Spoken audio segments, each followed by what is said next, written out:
So, Ray, congrats on Linoleum, and there's just so much to unpack in this movie. Colin West really managed to put a lot in this script. There's so many interesting themes. There's the passage of time, chasing after your dreams, family dynamics. What stood out the most that made you want to be a part of this project? Because there's just so many ways it goes.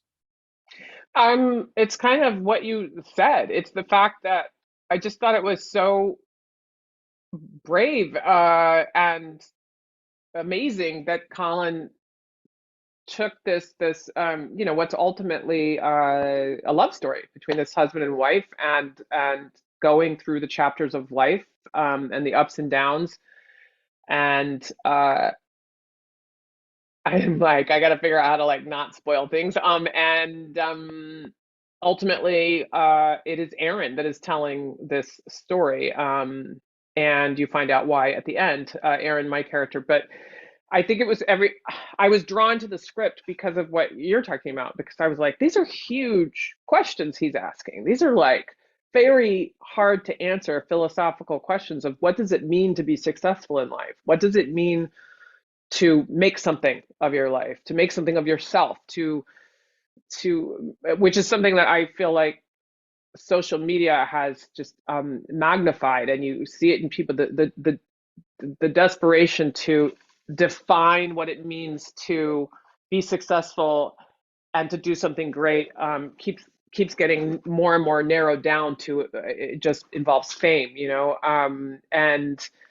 uh, and to be a caretaker and to take care of one another, um, to be defined by how you see yourself versus how others see you, to hang on to the part of you that's a dreamer, even when you are saddled with everyday pedantic needs and paying bills and living in a world that's handing you a lot of chaos. They were just like these big, huge questions that he approached with love and with hope. It's ultimately a hopeful film to me. And Colin wrote a beautiful letter that he sent with the script to me about his experience with his grandfather that he was very close with passing, and his going through dementia, and that it left Colin with, instead of just a negative, terrible, the terror stricken response that many of us have to, like, oh my God, what if you got dementia or someone you love got dementia? Like,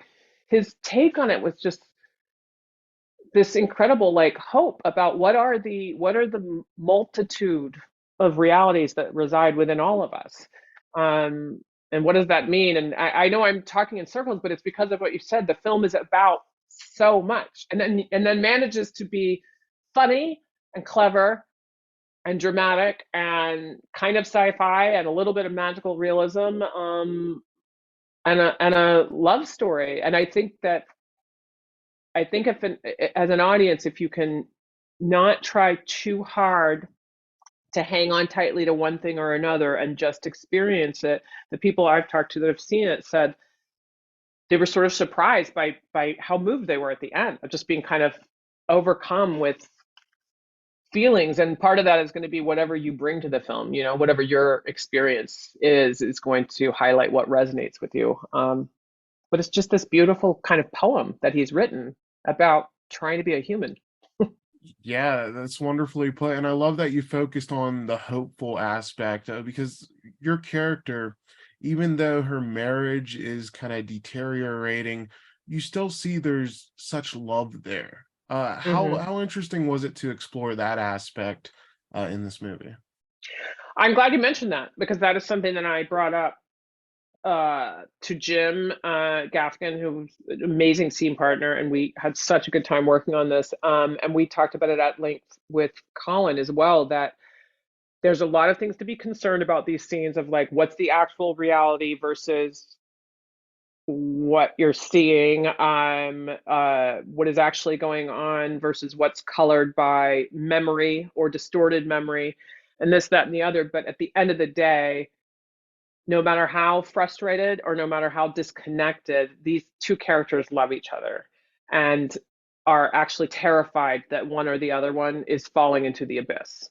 the way they see it, which has a different kind of resonance by the time you get to the end of the film. But it was important to Jim and I, and Colin definitely agreed that even when irritated with each other, or even when unable to speak, it's love. It's these two people love each other and are trying to claw their way back to each other. There's just a lot of obstacles in the way at the moment, but I think that's the glue. If these two people didn't no longer needed anything from each other, then the scene's over, and ultimately the film's over. Yeah, there's a real beauty to that aspect, and you mentioned Jim as a scene partner, and just every couple of years, I kind of forget how great of an actor he is and what range Yeah, he has.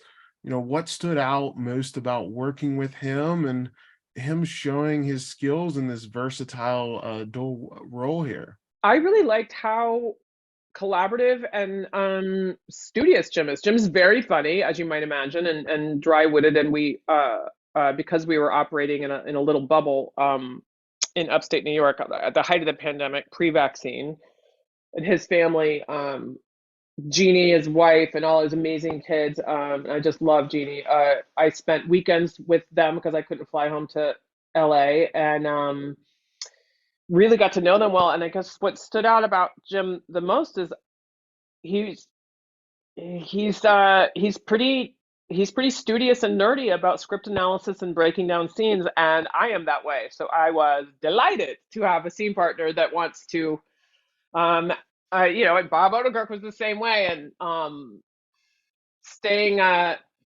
staying up till all hours of the night to discuss the multitude of meanings of one single sentence is, like, to me, blissful Eden. That's like, it doesn't get it doesn't get better. So when I find scene partners that want to do the same, I'm in heaven.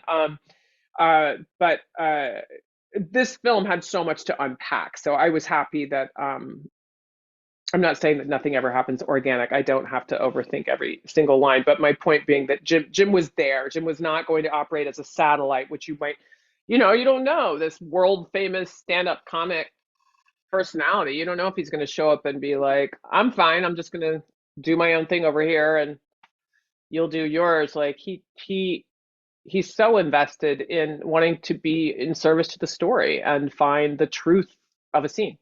So it was great. Yeah, and it seemed like some of the organic moments might have come in the show within a movie parts where you're doing the low budget local TV educational kids show. I always loved like Bill Nye and Cosmos, so I thought that was so fun. What did you like most about getting to be on that, low budget local access television set and, having fun with science? Because those scenes were so fun to watch. Honestly, what I liked most is the props and the art direction. I was just like, I wanted to pick up every little thing that they made.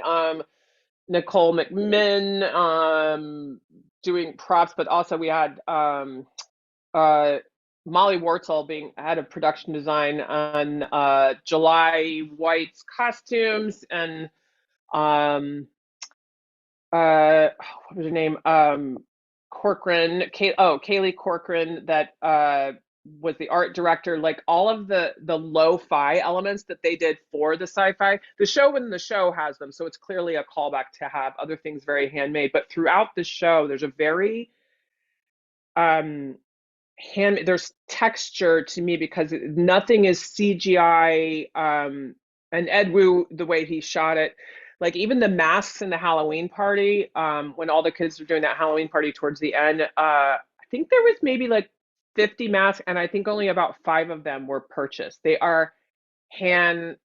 The guy that has a popsicle stick house on, all the props and things that are in all the science with the show within the show that you're talking about, like these people, and we're in a Ramada and they're down on their hands and knees hand making all of this stuff in the atrium with chlorine from the indoor pool wafting by. It was like, I think because I come from a fine arts background too, like I was just fascinated to literally watch people create the magic that my character is seeking. It brought me such joy in those scenes. That's incredible. And I wanted to take you back to one of your earliest roles. You were in this Magic the Gathering video game as the tutorial witch. And that game's still like very beloved by Magic fans. So I was curious like how that That's came funny. about and if you have any That's so memories of funny. filming that. Do they still, but is that tutorial, is it still attached to like new versions of the game? I mean, that No, was back no, when you no. actually bought software and it came in a Yeah. box. And I remember going to, I think, Best Buy. I can't remember. Like after it came out, I remember going there and this is so silly, but I mean, I had to have been in my 20s. And they're called industrials. And I was doing theater in Washington, D.C. And not a lot, not not a lot of film and television was shooting there then, except for like, people that want to use the White House as a backdrop and all that. Much more shoots there now, but back then, like you could sort of supplement your income as a theater actor by doing these things called like in-house industrials, which are like in-house training videos for AT&T, because a lot of people have their flagship headquarters there in DC. And in this case, I forget who was producing this, but this was a tutorial and it was super low budget. I think I was non-union. Yeah, I was definitely non-union. And if you look closely, and I was doing it with my friend Reggie. He's the other sorcerer, and if you look really closely, our like gladiator style sorcery boots is actually I'm wearing white tube socks that they've taken gray um, or silver electrical tape and made the X's and made a shoe. I don't even have shoes on. Uh, we had fun. It was just yeah, it was a non-union part. Not a lot of money, but it was another chance to be to try to work on camera and to like better myself as an actor on camera. But I went anyway. It was so silly. I went to Best Buy and I actually thought that they would give me a copy for free just because I was on the I showed them on the back of the box like the little itty bitty microscopic picture that had me, and I was like, "This is I'm the person that did the tutorial," and they were like, "That's wonderful, Miss. Can you please get out of line?" Nobody gave a shit. That's an amazing story, and I wanted to briefly touch on Better Call Saul because, like, getting to be in a character like Kim for 7 years has to be really remarkable because few actors get to show that much depth, let alone like through such a long period of time. So, what was most fulfilling about going on such a journey with that character and them being a part of your life for, almost a decade? Yeah. There is no one thing. It's the whole thing. I start to tear up when I even talk about it. It's like it's the best writing. It's the best production design. It's the best writing. I'm sorry, directing. It's the best your best scene partners. It's the best acting all around you. Just this height of what storytelling can be in television. And then when you say to yourself, what if that group of people said, "Hey, I think you can pull off this scene. I think you're capable of the same. We believe in you." And it's such a gift, and that is how they work on that set. It's not a break you down so they can build you back up kind of place where it's screaming and yelling. It is all about building you up, and and people go to watch each other's work even when they're not in scenes, and people will rehearse and run lines with you. We made a point of any guest stars and guest actors, if at all schedule permitting, made it possible to go get them from their hotel so that they could run their scenes with us. Um, and not feel frightened when you walk on the set the next day because you haven't met anybody. It was just this whole thing that was in service to telling this brilliant story.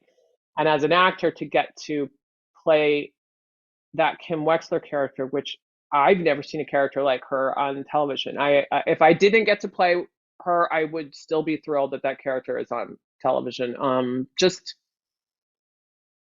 uh, un unburdened by having to be palatable or likable. And Peter told me very early on, he said, if Kim has her own code of ethics and she sticks to it, people will respect her and therefore they will like her. And I had no idea what people would make of her. And then the fans and the critics accepted her because I wasn't from the Breaking Bad universe. I didn't know. They might be like, what's this person? Please get rid of her.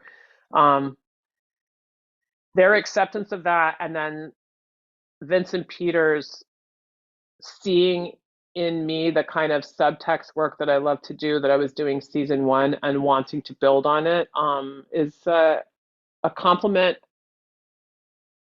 that I can't I can't overstate. It's a beautiful feeling, and any actor or journalist, interviewer in your position, a host, it's a beautiful thing when somebody gives you the gift of being able to do what you love, but then also says, "What if you could get better at it every single day?" And that's what I got to do.